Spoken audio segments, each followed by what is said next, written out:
Assalamualaikum warahmatullahi wabarakatuh. Saya dari kelompok 9 akan mempresentasikan hasil makalah kami, yaitu tentang Enterprise Resource Planning dan Risiko, yang akan kami bawakan oleh kelompok kami 9 yang beranggotakan Naria, Indah Permatasari, dan saya sendiri, Elisa Ayu Putri. Latar belakang, menurut Lee tahun 2000, aplikasi ERP merupakan paket yang mengintegrasikan fungsi-fungsi bisnis yang penting ke dalam satu sistem informasi melalui sharing database yang terintegrasi. Rumusan masalahnya, berdasarkan latar belakang di atas, maka penulis merumuskan permasalahan sebagai berikut. Yang pertama, apa itu ERP? Yang kedua, ruang lingkup Functional Area Information System. Yang ketiga, modul-modul yang digunakan dalam ERP. Yang keempat, resiko implementasi ERP. Pengertian ERP. Apa yang dimaksud dengan ERP? ERP adalah suatu konsep yang membuat perencanaan dan pengelolaan sumber daya perusahaan yang meliputi dana, mesin, SDM, waktu, material, dan kapasitas. Functional Area Information System. Functional Area Information System merupakan suatu bagian yang sangat penting di dalam ERP. Functional Area System ini sendiri telah terbagi menjadi beberapa bagian, di antaranya sebagai berikut.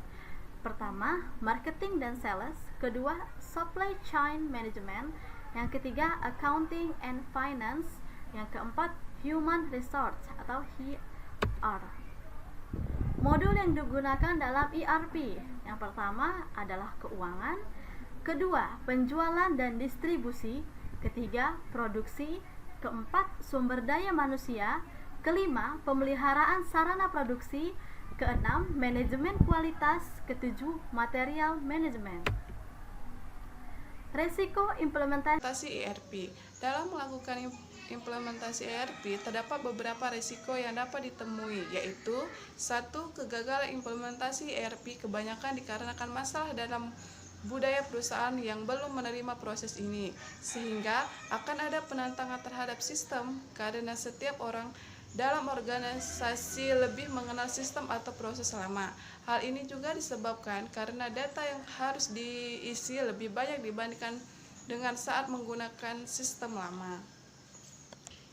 ERP tidak mendukung satu atau lebih proses bisnis yang penting karena salah memilih ERP, sehingga membutuhkan perubahan model ERP yang luas dan memakan waktu juga menghabiskan dana. Yang ketiga, penempatan individu yang tidak sesuai dengan kualifikasi yang disebabkan karena salah memilih konsultan. Kebanyakan implementasi ERP melibatkan konsultan untuk membantu dalam organisasi. Banyaknya implementasi menyebabkan konsultan kekurangan sumber daya manusia. Hal ini juga yang menyebabkan kegagalan dalam implementasi ERP.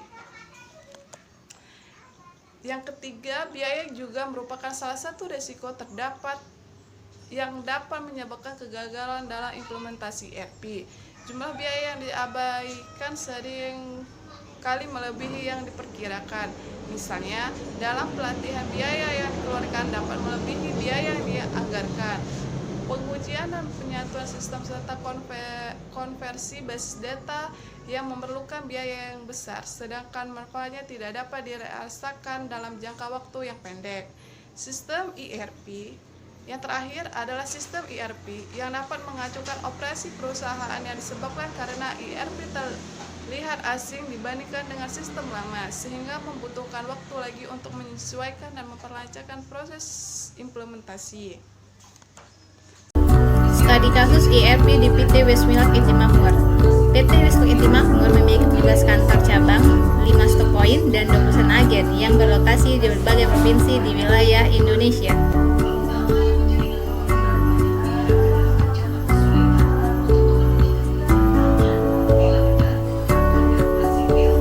Kapasitas produksi perusahaan ini mencapai 3 miliar batang rokok per tahun untuk sigaret kretek tangan dan sigaret kretek mesin.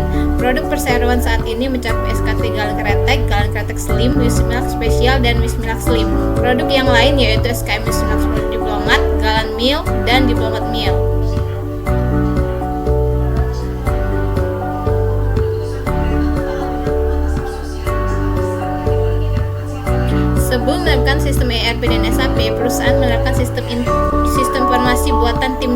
IT mereka, tetapi masih menemui berbagai kendala.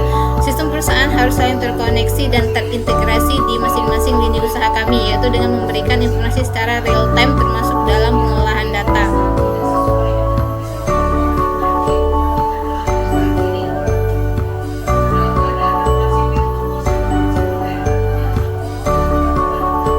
Februari 2013, SAP Indonesia mengumumkan bahwa sistem ERP akan diterapkan di PT Wismilk Inti Makmur Tbk. Penerapan sistem ERP ini untuk ratusan pengguna di berbagai lini distribusi PT Wismilk yang mencakup modul finance, controlling, sales distribution, produksi planning. Sekian dari presentasi dari kelompok kami. Kami akhiri. Wabillahi taufiq wal hidayah. Wassalamualaikum warahmatullahi wabarakatuh.